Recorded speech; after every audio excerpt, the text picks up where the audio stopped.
اور فیصل افریدی میں آپ دونوں کو خراج تحسین پیش کرتا ہوں، کیونکہ آپ جب سے ہماری حکومت آئی ہے آپ نے شروع سے ہی ہمیں اس چیز کا احساس دلوایا کہ اگر پاکستان نے انڈسٹریلائز ہونا ہے تو ہمارا جو سب سے بہترین ایلائے ہے وہ چائنا ہے، اور آپ کے جو چائنا کے ساتھ کنیکشنز تھے اس سے آپ نے میرے ہوتے ہوئے یہ تیسرا ہے نا میں نے انوگریٹ کی آپ کی جو آپ باہر سے انویسٹمنٹ لے کے آئے ہیں، تو میں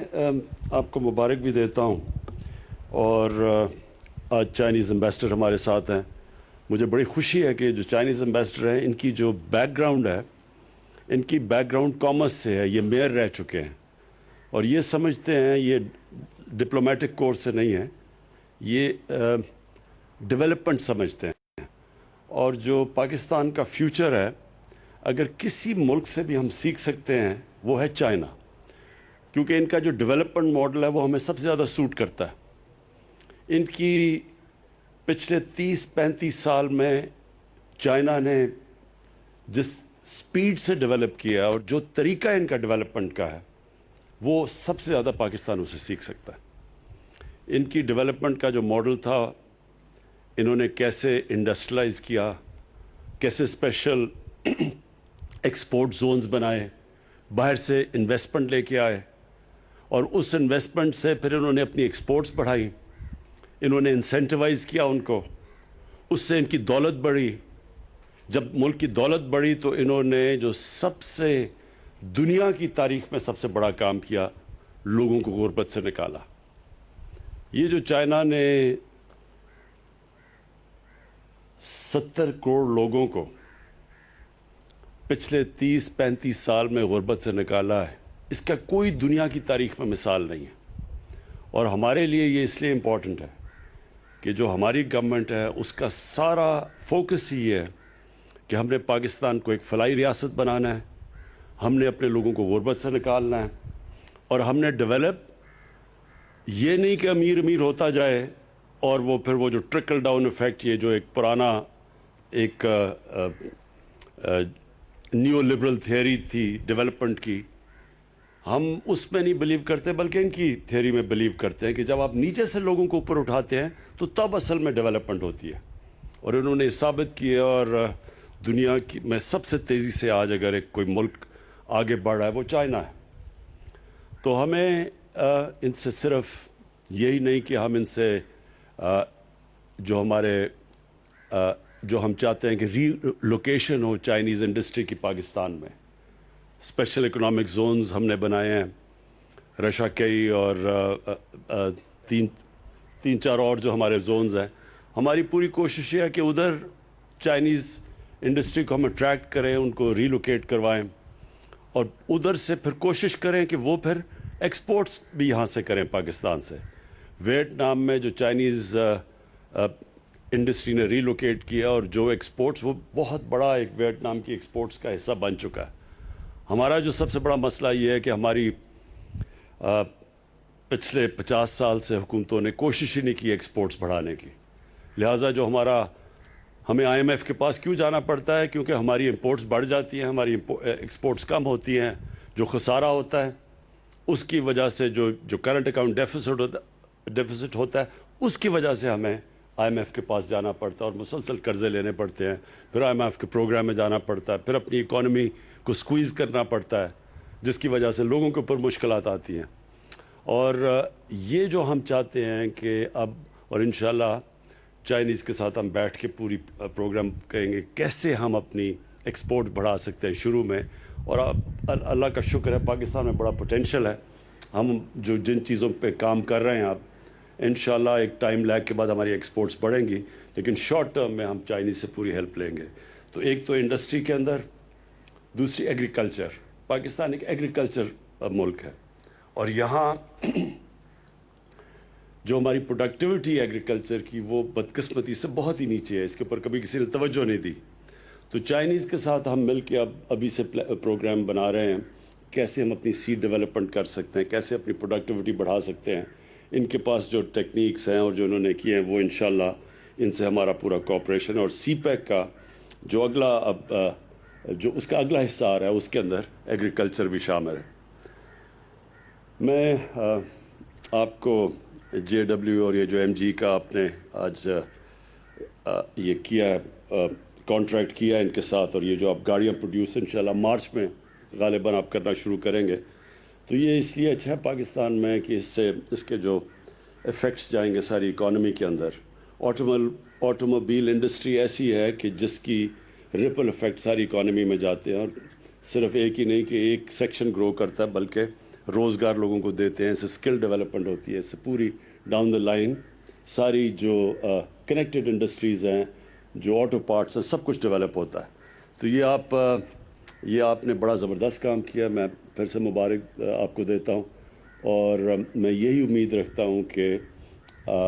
ہم اور اب جوائنٹ وینچرز کریں گے چائنیز کمپنیز کے ساتھ تاکہ ہم اور ان کو اٹریکٹ کریں پاکستان میں. میں آخر میں حماد نے بڑی تفصیل میں بتایا سب کو کہ پاکستان کا سچویشن کیا تھا جب ہمیں گورنمنٹ ملی, کس طرح کے چیلنجز تھے. پہلا سال ہمیں اسٹیبلائز کرنے میں لگا اکانومی میں. جب بھی آپ اکانومی کو اسٹیبلائز کرتے ہیں عوام کو ایک مشکل وقت سے گزرنا پڑتا ہے, اور جو دوسرا سال تھا بدقسمتی سے اس میں کووڈ آ گئی, اور کووڈ میں اللہ کا میں خاص شکر ادا کرتا ہوں, اس کا کرم ہے کہ ہم جس طرح ہماری جو پالیسیز بنی, جس طرح ہم کووڈ سے نکلے ہیں, دنیا میں صرف 5-6 ملک ہیں جس کی ورلڈ ہیلتھ آرگنائزیشن مثال دیتا ہے کہ جس طرح پاکستان نے اسٹیئر کیا, نیویگیٹ کیا اس مشکل وقت سے, کہ لوگوں کی جانیں بھی بچا لیں بیماری سے, اور ساتھ ساتھ اپنے لوگوں کو بھوک سے بھی بچا لیا. امریکہ جیسے ملک کے اندر لائنیں لگی ہوئی ہیں لوگوں کی کھانا لینے کے لیے. ہمارے سے بہت امیر ملک, ادھر جو ان ملکوں کے اندر غریب لوگوں کا حال ہے, اللہ کا شکر ہے کہ ہم نے اپنے لوگوں کو بچا لیا. ہمارا تو ویسے ہی 25% لوگ غربت کی لکیر سے نیچے تھے, تو ہمیں تو سب سے بڑا خوف یہ تھا کہ لاک ڈاؤن کی وجہ سے بیچارہ نچلا طبقہ پس جائے گا بالکل. اس میں اپنے احساس پروگرام میں ڈاکٹر ثانیہ کو خاص طور پہ خراج تحسین پیش کرتا ہوں کہ ہم نے اتنے تھوڑے وقت میں اتنا زیادہ پیسہ اور اتنی شفافیت سے ڈسٹریبیوٹ کیا, جس سے کہ بہت ہمارا جو نچلا طبقہ تھا وہ بچ گیا. چیلنجز آگے بھی ہیں, اس سال اور بھی چیلنجز ہیں, اور وہ ہمارے نہیں ساری دنیا میں اس وقت چیلنج ہے کیونکہ سیکنڈ ویو آیا ہوا ہے. لیکن انشاءاللہ جو ہمارا تجربہ اس مشکل وقت سے 2 سال اور خاص طور پہ پچھلے سال جو ہمارا تجربہ ہوا ہے, انشاءاللہ ہم اب تیار ہیں ہر قسم کا اب چیلنج فیس کرنے کے لیے. یہ جو 2021 ہے یہ انشاءاللہ وہ سال ہوگا جب کہ ہم گرو کریں گے. ہماری کنسٹرکشن انڈسٹری اس وقت بوم کر رہی ہے. سیمنٹ کی سیلز ریکارڈ پہ چلی گئی ہیں. اس کا مطلب کہ سیمنٹ جب استعمال ہوا تو اس کا مطلب کنسٹرکشن انڈسٹری چل پڑی ہے. جس طرح حماد نے مینشن کیا, ٹیکسٹائل انڈسٹری پتہ نہیں کتنے سالوں کے بعد آج ایسا چل رہی ہے کہ بالکل کیپیسٹی پہ ہے.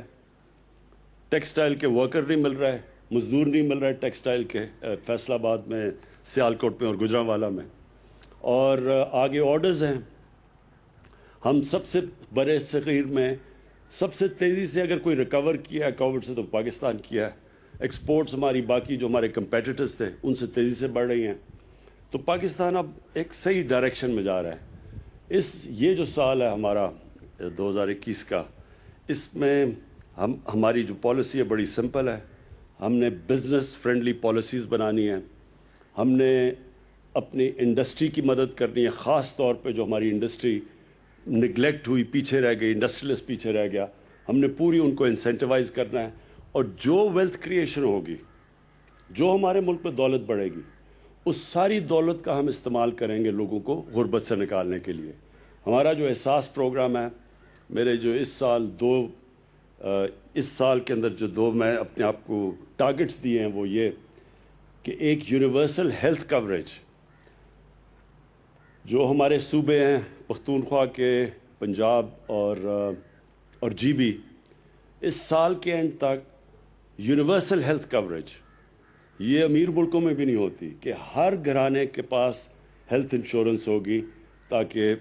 کہیں بھی اگر ان کو کوئی کسی بھی ہسپتال میں جا کے وہ اپنے ہیلتھ انشورنس کارڈ کے ذریعے وہ اپنا علاج کروا سکیں گے۔ یہ بہت بڑا چیلنج ہے، یہ امیر ملکوں میں بھی اس طرح کی یونیورسل ہیلتھ کوریج نہیں ہے۔ اور دوسرا جو انشاءاللہ میں اب پروگرام لانچ کرنے لگا ہوں احساس پروگرام کے ذریعے، اور جس میں میں ساری قوم کو انوالو کروں گا، کہ وہ پروگرام یہ ہے کہ کوئی پاکستان میں بھوکا نہ سوئے۔ ہماری اب پوری کوشش یہ ہے کہ انفارمیشن ٹیکنالوجی کا استعمال کر کے ایریاز ہم آئیڈینٹیفائی کریں گے جدھر جدھر سب سے زیادہ لوگوں کو جدھر بھوک ہے، اور ہم سارا ملک اس میں این جی اوز کو، اپنے جو لوگ خیرات دیتے ہیں، پاکستان میں بہت خیرات دی جاتی ہے، ان کے ساتھ گورنمنٹ احساس پروگرام یہ مل کے کوشش یہ ہے کہ سال تک ہم یہ پورا اپنا پروگرام جب انفولڈ کریں، جو ڈیولپ کر رہے ہیں ابھی، کہ انشاءاللہ ایک یہ وہ ملک بن جائے گا کہ کوئی پاکستانی بھوکا نہیں سوئے گا۔ شکریہ۔ وزیر اعظم عمران خان کا